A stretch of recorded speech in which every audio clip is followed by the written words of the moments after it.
Okay, I'm just going to check with you, Eureka, that I am unmuted. Yes, I can hear Okay, you. very good. Okay. So, I guess this morning I kind of realized that it is maybe in some ways, I really thank Eureka for recognizing me as a vendor because really I'm going to spend a lot of time on things that are not so much selling yarn but related to yarn today. So I hope that's going to be okay with everyone. And I'm planning to start with a recent trip that I made with my husband to the Faroe Islands. So I'm going to screen share if I have permission to do that. Yes? You should be able to. Yeah, I think so. Okay.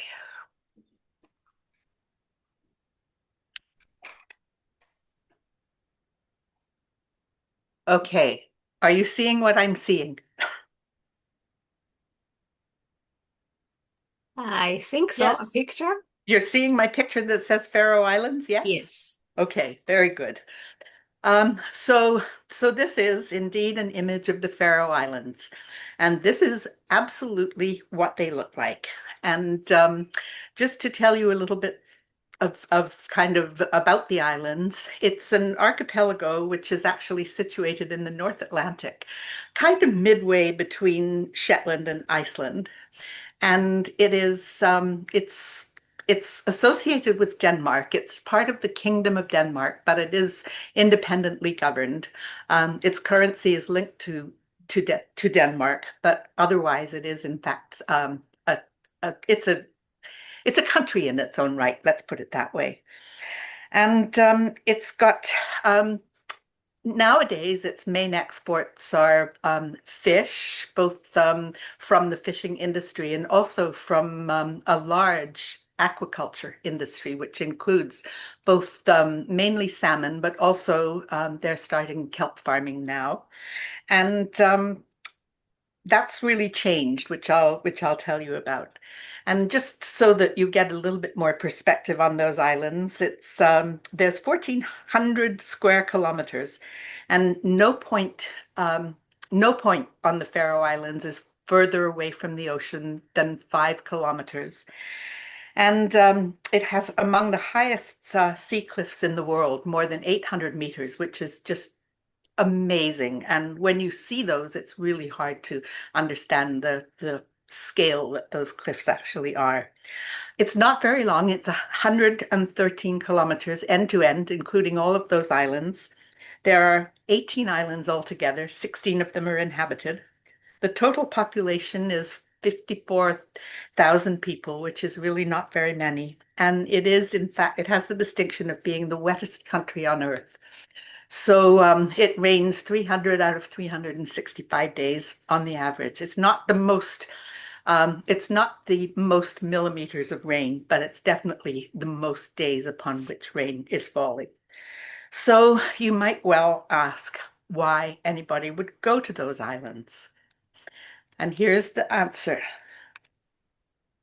Okay, why are we not doing this? I know why. Okay.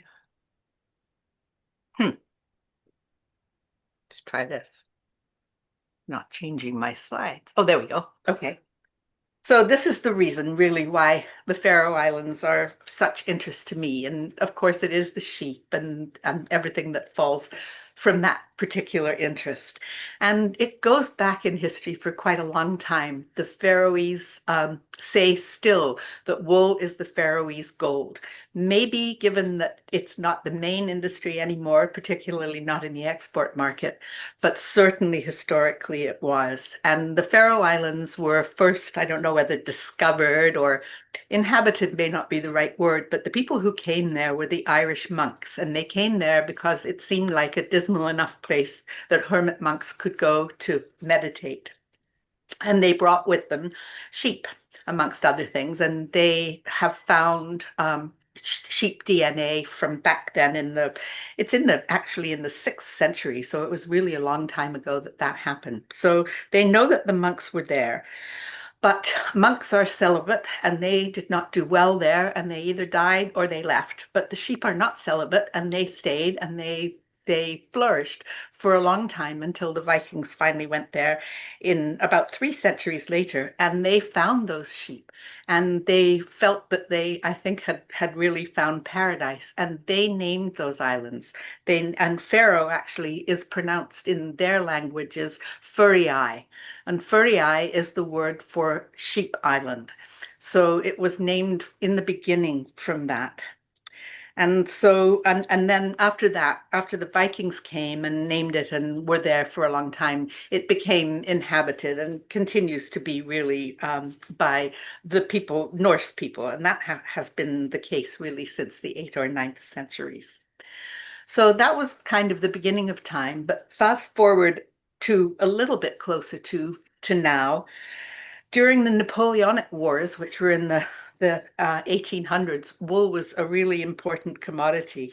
And actually, in 1849, the Danish army ordered from the Faroe Islands an order of 100,000 sweaters and 14,000 pairs of socks.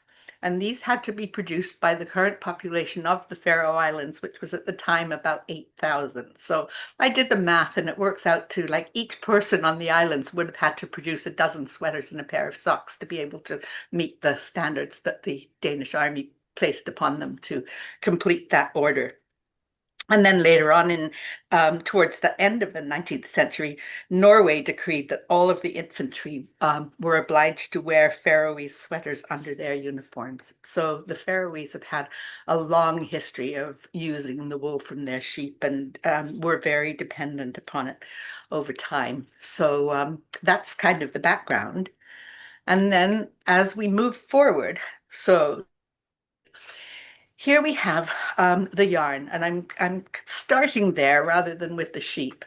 And this is the place where I felt like maybe I had discovered nirvana. And this is Snaildon yarn, which is the Snaildon mill, actually, or the Snaildon company, is 100% Faroese. It's based on those islands. It uses only the wool from the Faroe sheep, and it produces yarn, and it also produces wearables. So it produces sweaters and hats and a variety of other things, cushion covers, all kinds of things really that they produce there. And I confess that in that store, I purchased 2 kilograms of yarn, which I brought back to Canada with me. And just a piece of trivia from this morning, after all the conversations that we've been having with Eureka yesterday and today, Eureka's going to laugh because I always need to know things. So I did have to look up what the tariffs would be if one were ordering yarn from the Faroe Islands. And I discovered that Faroe's actually got a good deal. They still have the base 10%, which is lower than any actually of the other Nordic countries. So if anybody wanted to order from Snaildon, and you can, they have a website and they do ship, 10% is the tariff rate that you're going to pay for that yarn. Although whether this is practical or not, what the shipping would be is not known to me, but just a little point of interest. So there's the Snaildon yarn. And let's see, there we go. And here's one of the knitters that I actually met there, and she was knitting in this little house. And one of the few Faroese actually people, and they call themselves the Furingur, the people. Now, I was not able to, this seems to be a different word for other things that are Faroese, like the sheep or like the ships or any of those things. But the people are called the Furingur. And she was one of the few that, in fact, didn't speak English. Most people do. So one of the people that was with us interpreted, and she was the one who said she only uses the Snaildon yarn because she thinks it's the nicest. And these are the things that she's actually been knitting. And today I'm actually wearing a sweater that I bought from her as a hand knitter. And you can't really see it because it's gray and the light is bad. And I'm just going to try. No, you're not going to be able to see this now. Maybe you can if you, let's not do this, but it's just a basic gray hand knitted sweater, and it's got the shorter sleeves, which seems to be really the thing in this season. So I was able to buy one of the hand knitted sweaters from this particular Faroese woman. Here are the ones that come out of the Snaildon commercially factory-produced sweaters. And last night I wore the sweater that I bought for myself, which is the one with, whoops, I'm trying to use my, let's go back if I can. Yeah, there we go. I have it here actually, but I guess if you can see me in the corner there, this is the one that I wore last night. And I don't believe that anyone from my family is watching the show today, so I can probably share that the sweaters that I bought for the girls for Christmas are also in this picture, but I'm not going to tell you which ones they are. We'll wait for another time for that. Gudrun and Gudrun is an interesting company, I guess, in the Faroes. They started originally doing traditional Faroese knits, and they started because they were part of the kind of slow clothes movement, and they wanted to make people aware that they should support the basic hand knitting industry. And so all of the things that they did sell then that were the traditional garments and what they do sell now, which is much less traditional, are all hand knitted, and the prices of them reflect that. And they are pretty well known, and they from the beginning, it was their intention to move the knitting industry forward. And so they've done that, and they are using some of the yarns that come from the other spinning place in the Faroes, which does it does 100% Faroese yarn, and it also does yarns that are made from other places, fibers from around the world, particularly Italy. They do seem to get a number of their fibers from Italy. But this is the kind of thing that they're doing. They've really kind of moved it forward into a whole different arena. And it's interesting, it's had an influence on the stuff that just everyday knitters are doing. And this is the kind of thing that you find in places that are not Gudrun and Gudrun that are selling handmade, hand knitted wearables. So they've taken this mohair based yarn, and they are kind of taking off and doing, I think, what Gudrun and Gudrun had hoped in the first place in bringing the recognition of the slow clothes movement, and just bringing and kind of modernizing, I guess, people's perspective on woolen textiles. Okay, so now we're moving to the kind of the reason why I went there. So having said all that about the Faroes, you might well ask why I would ever have gone there. And of course, the reason is largely the sheep. Let's see where we are here. See if that works. Okay. So these are some of the images that I have worked with to dye some yarns over the last while. So this is kind of actually, let me just go back one if I know how to do that. I wonder if I can. No, that's okay. So this is an image actually that gives you a little bit of a scope, I guess, of what it really looks like to be on the Faroes. And if you look at the village, look how, that is the whole community there spread across here. And then look at the height here of the mountains and things, and the mountains above and the cliffs below. And that just is really very much what the Faroes looks like everywhere. And then we'll move down. This is one of the images that I chose to do something with. And let me just move on and see where we are here. So I did dye a series of yarn from my trip to the Faroes, as you might imagine. And this is the first one. And this is the one that I actually, let's go back an image. Whoops, yeah, there we go. So this is the image that I actually used for the first yarn. And you can see here that those are the colors that I've actually taken from that image. And it's the one that most reminds me of what the Faroes are about. When I think about what I saw there, those are the predominant colors. They absolutely are. And they are absolutely everywhere. And it's the rocks, it's the mountains, and then of course there's the ocean. And then this is, yeah, so here's the yarn when it's finished that I dyed from that impression.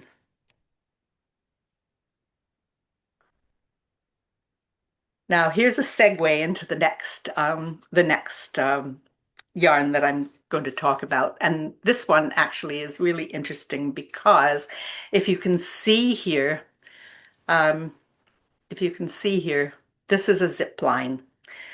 And this is I've included the image here because it is the colors that just speak to me most of what Pharaoh looked like. But I do have to show you the zip line because that is how they bring their sheep down twice a year. They put them on a zip line, actually in a harness, and they bring them down. They go up with all-terrain vehicles and with sheepdogs, and they do some rounding up there. But there's just no way that you can drive sheep down that. And so what they do is they put them on the zip line and they bring them down and they've got, you can see the enclosures at the bottom here where they put them. So here is the next slide, which is the Faroese sheep. And as you'll see, this is a poster that I bought, and it's an interesting one because these are the colors of the these are the. Let me go back and say in Shetland, it's really based on color. And in Faroe, the sheep are, it's based really on the patterns that they have. And so these are all of the various patterns. The poster is actually in Faroese, and I've been trying to find some translations, and I'm working on it, but Live or Google Translate doesn't deal in Faroese, and I haven't found anywhere else where I can really actually directly get them translated. So I've had to go back to some of the other Norse languages and see if I can figure it out. But some of them are really, some of them are pretty cool. Like you can see this one here that is really called something that resembles eyeglasses, and they all have different patterns that are described. And there are 50 of them here, but I'm sure there are more than that. And it's just really interesting to be able to see that. And I should probably say a little bit more about the sheep. They're totally Faroese sheep. They've been there forever. They're not allowed to bring sheep from anywhere else. They are just there on the islands, and they, of course, came from somewhere in the beginning, but they have evolved over time, and so they're there, and no other sheep can come there, and that's the breed that they have. So it's interesting because there are over the winter there are only 700 or 70,000 sheep, and they've had agricultural policies in place over centuries which divide the pasture up into land lots, and each of them is valued into marks which can support 40 to 48 ewes each. So they've determined that this is the number of ewes that the Faroe Islands can have over the winter. And each mountain has sheep, and it's the mountains really where they kind of count them. And each mountain has sheep that belong to a family, and sheep that belong to a community, and sheep that belong to what they call the mountain. And then they bring them down. They bring them down twice each year, and the colors are basically white and black and gray and brown and red, and the patterns do well, the patterns are named, and that poster has them, and I'm working on that, so one day I'll actually be able to do that. And then the other thing that they do to distinguish one from another is that they do ear cuts, which can actually be, they can be combined and they can be identified, and you can only have the combinations can only be used once per island. So, so the ear notches are unique. And just looking at some of them, I don't have pictures to show you, but I've seen them in the museums there. And some sheep are lucky; they just get a small notch. Other sheep, not so much. They really don't have much ear left by the time they finish doing some of that notching. So it's really pretty interesting to know how that works. So that's the Faroese sheep. And let's see what, there we go. And so this is the yarn that I dyed based on the colors of those sheep. Whoop, let's go back. There we go. Okay, what's happening here? There we go. So that's the yarn that after it's been skeined, those are the colors that are in that series that are based on the Faroese sheep. Where are we here? Let's see. Here is probably the best known rock formation in the Faroe Islands. It's called the Dranganir Rocks, and there are actually two, and this is the one that has the arch in it. And where are we here? I've lost it. No, guess not. Okay. So let me show you. Actually, this was the place in the Faroe Islands that was the top of my husband's bucket list. So we went there, and it definitely is incredibly beautiful. And here is the yarn that I dyed based on my visit to that rock. It's upside down, as you can see. That just happens to be, I guess, the way that that I dyed it, because I dyed just the way that I had the hooks, I guess, when I dyed it. But you can see that the ocean is underneath. And I felt like I needed to include the ocean too, because it's islands and you really needed to do that.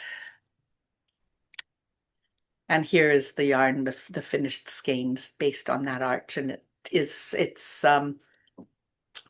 definitely does bring the ocean into the picture, I think, in that particular yarn. Here is another interesting one. This is under the water, and this is actually it's a long way under the water. It's like 200 meters under the water, and it's one of the tunnels that connects the islands in the Faroes.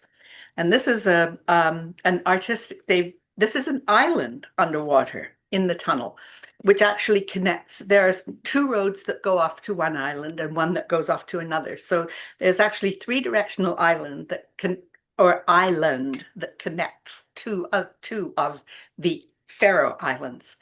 And this is, and they had a well-known artist design this centerpiece for that particular tunnel. And it's based on the Faroese ring dance, which they do. And it's a very simple one. It's like 2 steps forward, 1 step back, and they do it in a circle like this.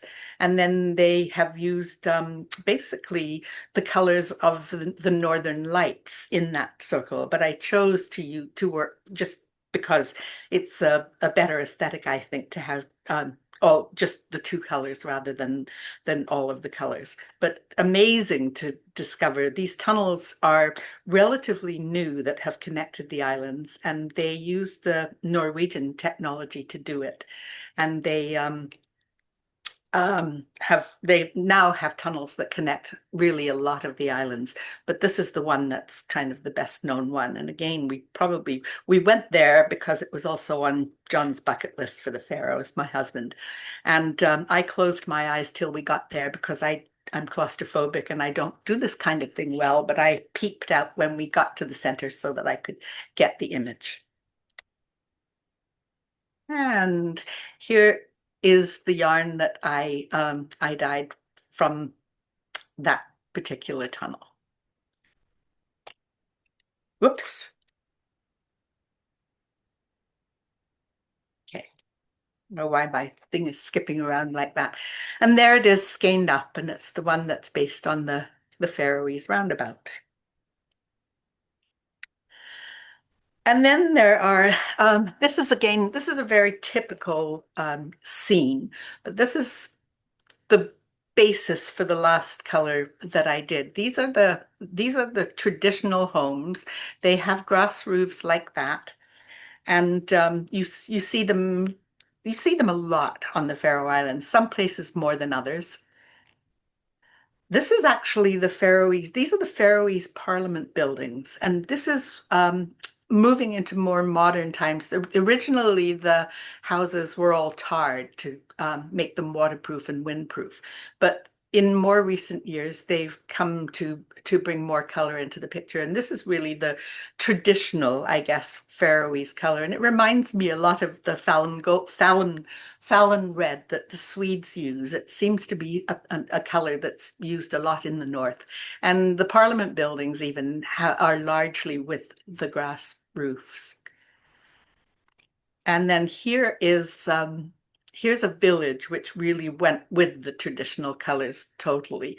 And I think it's just gorgeous. It's the one place where all of the houses are like that. It's really just spectacular against the greens and the grays that are there. And even with the black houses, that red trim sets them off really beautifully. And then this is the yarn that I dyed. This is before I had it skeined. And this is where it is skeined based on the traditional houses. And my husband said to me, I think it's a dangerous game to try and put the red and green together. This is going to look terrible. But I think I proved him wrong. I hope so. Whoop. And here's the series of five. And as Yuriko said, I'll be making them available through Instagram. So I will post something. I guess I haven't got my Instagram thing on the screen to show you today. I should have thought of that. But you can I will put it on my Instagram. I'm Worst Mother on Instagram. And so I will put the yarns there and you'll be able to see them. The picture is already up on Instagram, so you'll be able to find it there. Okay, so is there anything else that I wanted to say about that? How are we doing here? Okay, moving on. So I'm moving now into my second set of yarn. And here's a question, I guess, to really think about here. This series of yarn that I'm going to show you now and talk about a bit is my drought series. And I guess it raised for me, is it a privilege to have color in our clothing and in our homes? And I've really been thinking about that because as a dyer of yarns over the last number of years, it's really only very recently that I've worried as much about the water. I mean, I think we've all done that, and we we have a concern, I guess, about what we're doing. And I think that the indie dyers are on pretty firm ground with that because we now are looking at our use of water in particular. And I know that we used to try not to put the dyes back into the water supply, and we stopped using, or most of us.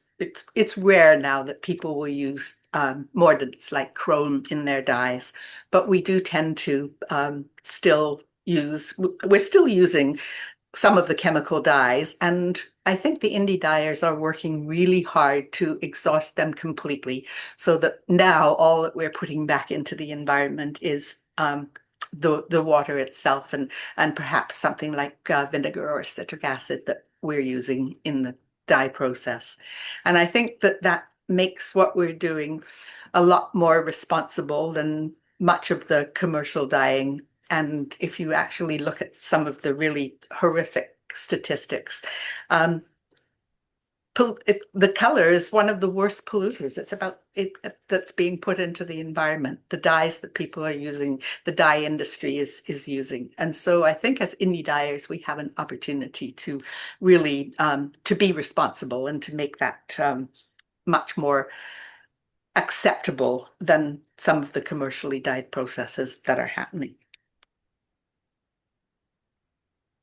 So moving from one of the wettest places on earth to now moving into what I'm calling my drought series. And these are the yarns that they're very very much more the colors of pigments than they are the colors of nature overall. And so it's all based on kind of images of drought throughout the world. And I think that there's the question really is color in our homes and clothing really a privilege? So let's go down and see where we are now. So this is Africa, and these are the ones that have the asterisks are probably some of the worst hotspots on Earth. So this is actually Ethiopia.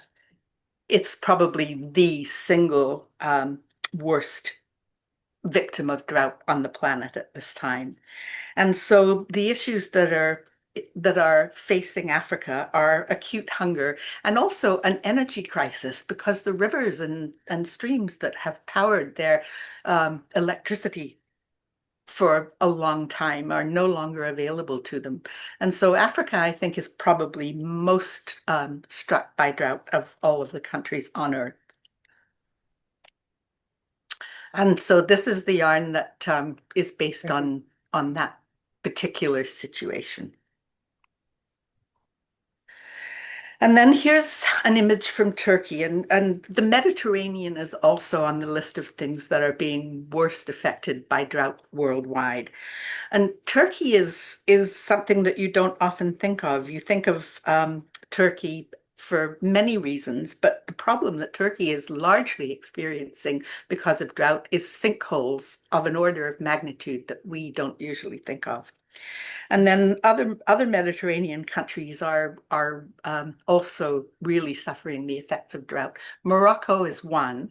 Morocco has really this year, for the first time, actually, they asked people not to sacrifice sheep during their festival of Eid, and it really they the sheep industry has dropped by 38% because of the drought in Morocco. And then Spain, the thing that is really the big issue for the economy in Spain are olives. So the Mediterranean is really one of the top hotspots on Earth where drought is concerned. And here's the yarn image that I based on that situation. I don't know. I often feel like, I'm trying to make something beautiful out of things that aren't. And I guess that's a way in which it's sort of responsible to look at the problems and try to interpret them in a way that people can see them and think about them, but in a way that's a little bit nicer. And here's Southeast Asia. And for Southeast Asia, the issue really is their food crops. They're really suffering because of the reduction in their capacity to produce things like rice and coffee and sugar. So that's another one of the worst hotspots that we have. And here's the Amazon, of course, is another one, which is um, suffering seriously. And of course, the Amazon forests are going, and so the Amazon is really changing from a carbon sink into a carbon source, and it's becoming a huge problem for the environment worldwide. And also, the thing about the Amazon too is that the food supply is being impacted because the canals are also drying up and making it much less possible for things to reach the world market. And they're becoming more expensive, not only because they're in short supply, but also because the shipping routes that they have to take are considerably more expensive. So those two images, Southeast Asia and Amazon, have kind of led rise to that particular colorway. And then some of the others too that we know are have issues. And India, interestingly, doesn't make the top few, but it's certainly the agriculture in India has been seriously impacted, and the gross domestic product has really dropped, and it's disproportionately affecting women and children because they don't have food, and children are having to be pulled out of school so that they can go to places where they can possibly survive. And it's impacting India in quite a few different ways. And here's the yarn colorway that I based on that particular image there.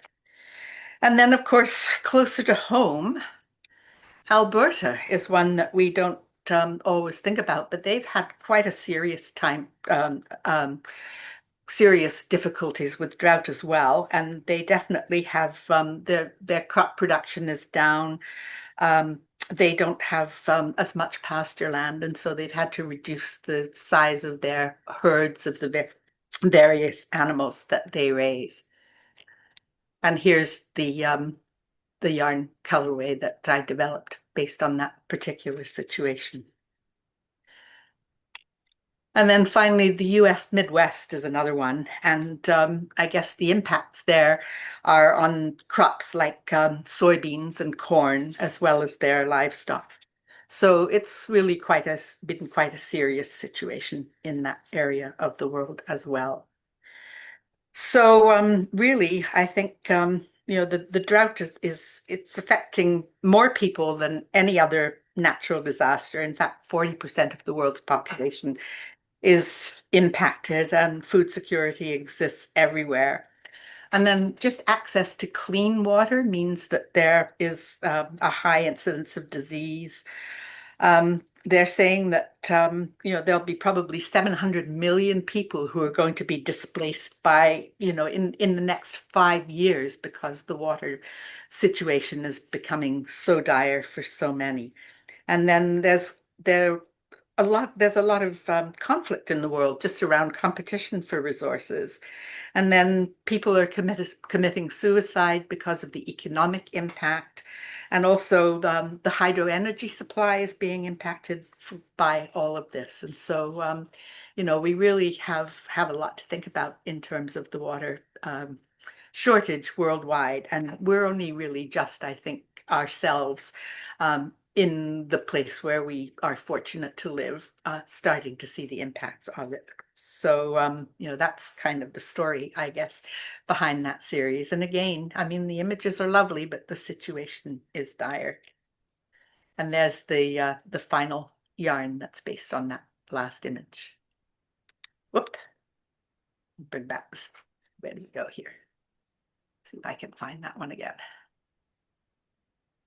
There we go. And that's the series one more time so that you can see it. So I think that's kind of it. I haven't been looking at anything on the side, so if anybody has asked anything, I don't know about it. And if anyone has questions, please let me know. I'll just get out of this. How do we find you on Instagram? I'm Worse Mother. WORSE Mother. I'm having a moment. I can't figure out how to get out of this. Thank you. There we go. I said, Michael, you need to be hosting a daytime show. He had, he's not busy enough, by the way, but you have such a vibrant personality. You have this way about you. So when I saw your Project Runway, the finale, in fact, DJ Floresca was on our show, The Winner. I was like, this is what's up. Let me play a clip. The meat will not inherit the earth in the fashion world. No, it's not question, is it?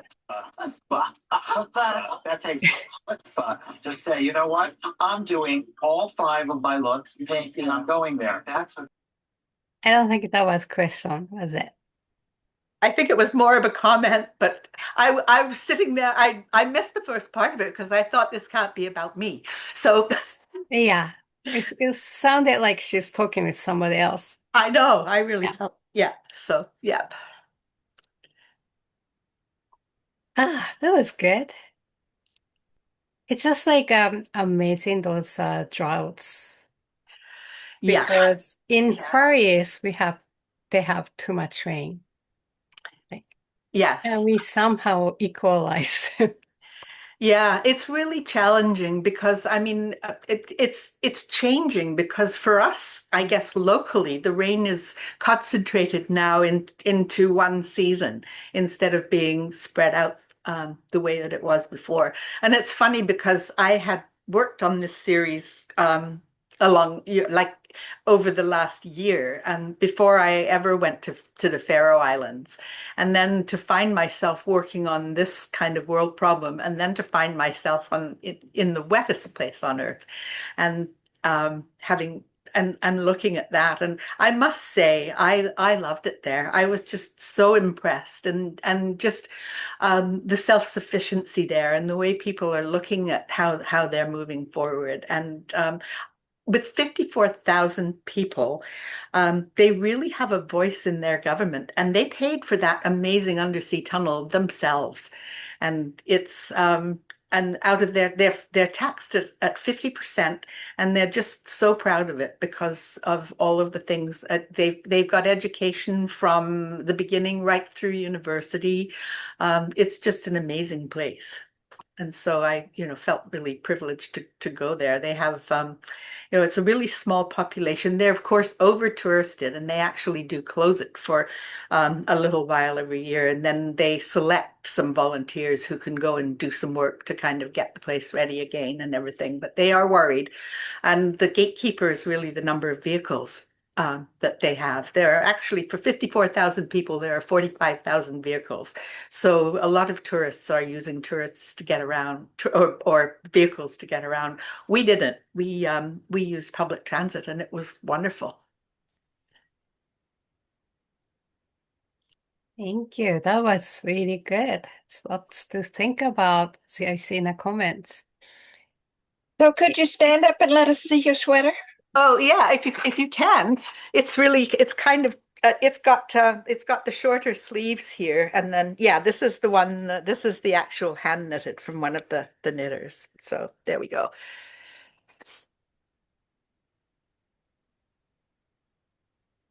Thank you. So let's welcome Roz. You have to unmute yourself, Roz. How about that? Okay. Is there any other question for Penny? I do. This is Katie. The tunnel, was it walkable or is it cars only? It's cars only. Got Yeah, it. it's cars only. It's 11 kilometers long, so it would.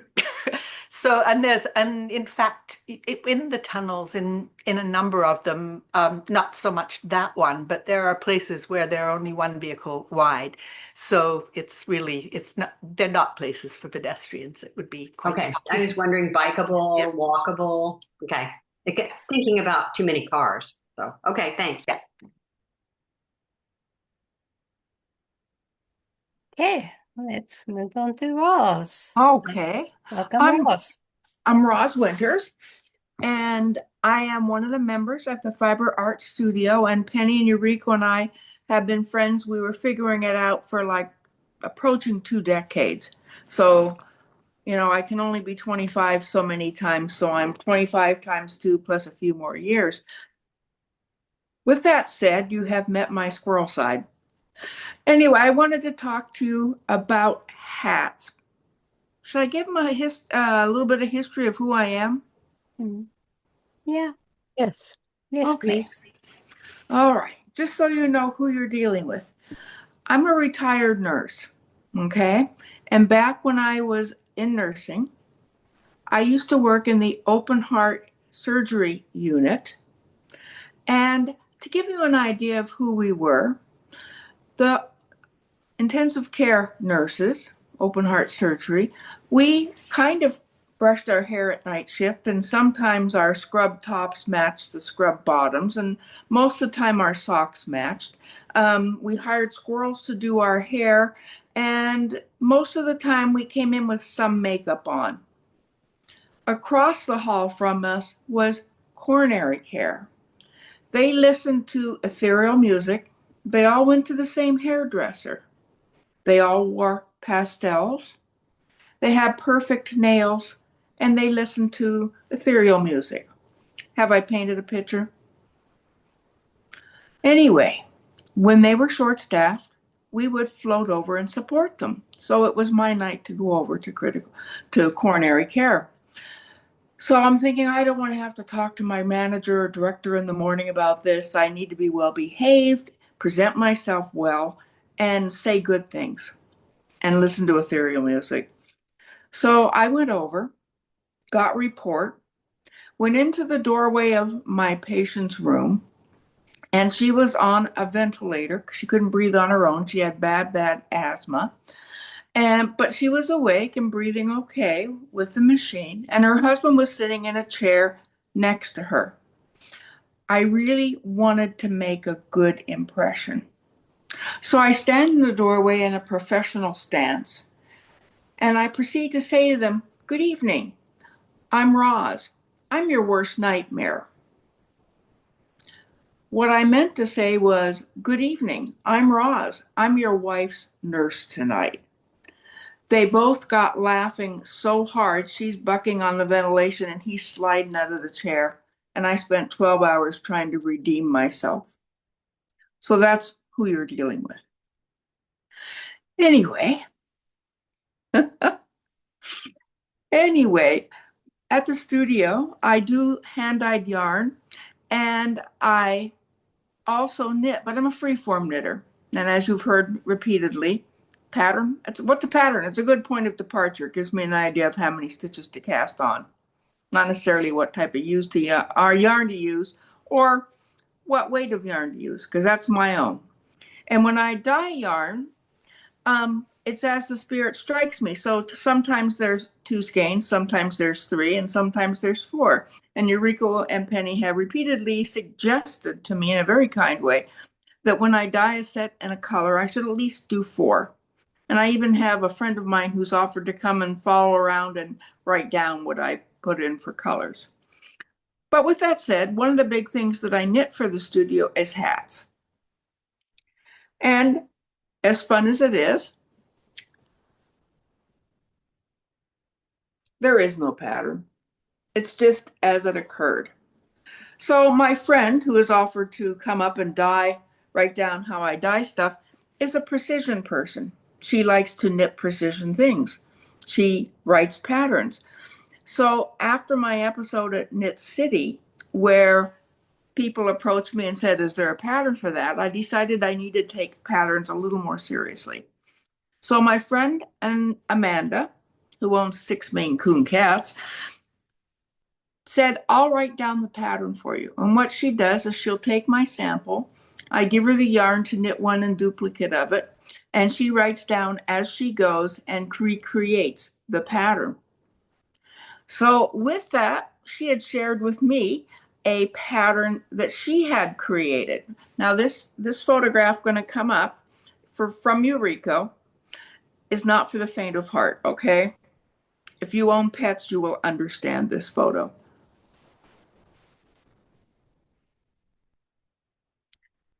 It's called the cat butt hat. And as you can tell by looking at it, this is a ginger cat, and you are looking at the side they most commonly show you. And if you're sleight of heart, the pattern, which is now a kit with a written pattern, you have the option of putting the pink marking in for the wink point of the bottom if you just choose to. The pattern has the option of different colors. All right, go ahead, Eureka. Next slide. Hold on. Okay. The pattern is now kits that we have at the studio. And so you have different options of different types of cats. So on the pattern, it'll just tell you the pattern. But if you look on the back of the kit, you will see that there's different colored yarns. When you start reading the pattern, you will then notice that there are specific instructions for each color of cat. There's black cats, there's orange cats. Then we put in some mohair, so you've got fuzzy cats. And then we put in some boucle, so you have curly-haired cats. So the cat hat series we have at the studio, Amanda wrote the pattern, and then I dyed the yarn and we put them together. So they are in kits at the studio. Go ahead, Eureka. Yeah, the brown one, this is with it on and how it looks when you wear it. It's pretty straightforward knitting pattern. I've been told it's very easy. We even took the yarn we had made for the kit and Amanda knit another one just to confirm that there was enough yarn in it for the kit. Okay, Eureka. So this is the pattern, Cobweb and Rose, which is Amanda's name. She was thinking about changing it to Cobweb and Roz. And this would be the color kit. And this would be for a fuzzy black cat because it's got the different texture of yarn. All right. And this would be for a more solid color cat, white and orange. Okay. And there we go, a little more close up of what we have. Any questions so far? All right. Well, Penny is going to be my physical model for the hats. And Sorry, my mouth is full. oh, we'll let you chew. We're human. We get to eat. Okay. So this is how the hat sits. And you can see that the cat is giving you his best little wink for those of you who own cats. And that they come, like I said, in different colors, and the kits, when you get into the pattern, will have the different colors in the back. The pattern in the front on the picture is just of one of the 3 or 4 different types we have. And there's the kit there with the orange and the black trim, that kind of thing. So you've got it. And the patterns will walk you through it. Any other hats, Pen, or are you good? For the cat ones, you mean, or any of them? Oh. Did you bring cable? Yeah, I did. You want me to put the other hat on? Yeah. Yeah. Thank you. There's another kit that I dyed the yarn for, and it's called Cable Ladder. And so classically, the brim on it is a combination of colors, and then the hat itself is a solid color. And what it is it's a cable that goes up and then it steps over and goes up some more. Kind of hard to see in dark colors. My apologies for that. But we have a picture of the kit, and it will give you a better idea of the ladder cable hat. Any questions? This is me trying to tame myself down to be able to have patterns and dyed yarns for people who want to reproduce some of the items that I have knit. And so with that soon coming will be ponchos as well. Okay, Pen? Okay. All right. Anybody have any questions? Like I said, I'm the commercial tonight. Okay. Well, I'm going to gracefully, the best I can, never tame myself. Thank you. Yes. My friends in Australia say take her anywhere twice, once to apologize. But the problem is I don't get invited back. I feel like I deprived everybody of more entertainment today. No. Remember, at this hour, I've only had a little bit of coffee, like 1 pot of coffee, so I'm not completely awake. All right, you guys. Let me know if you have questions. The hat patterns are at the studio. I'll be bringing in some more here in a little bit, and we may be adding another pattern hat, but I'm not positive yet. It's in conversation. Okay. Okay, if somebody wants to buy your kit and want to get it shipped, how do they proceed? How about going the Instagram route as well? Instagram to Roz directly? Or studio? That's a good question. I haven't thought about selling online. That's something we probably need to visit as a group, Eureka. Okay. And we will readdress it in February. I'll try to get a plan in place. Yep. Well, so if you want to buy any of her kits, just maybe contact me because I will be providing the shipping. Okay. If you actually live in United States, contact Roz directly. Yeah. And I just posted a story on the show Instagram account, and it has the link to Roz's account. Okay. Okay. But if Great. you live in Canada, contact me. Right. And then we can talk about it. And what's the price? They're 55 Canadian. 55 Canadian for either of them. That is correct. Yeah. All right. Perfect. Thank you so much. Thank you.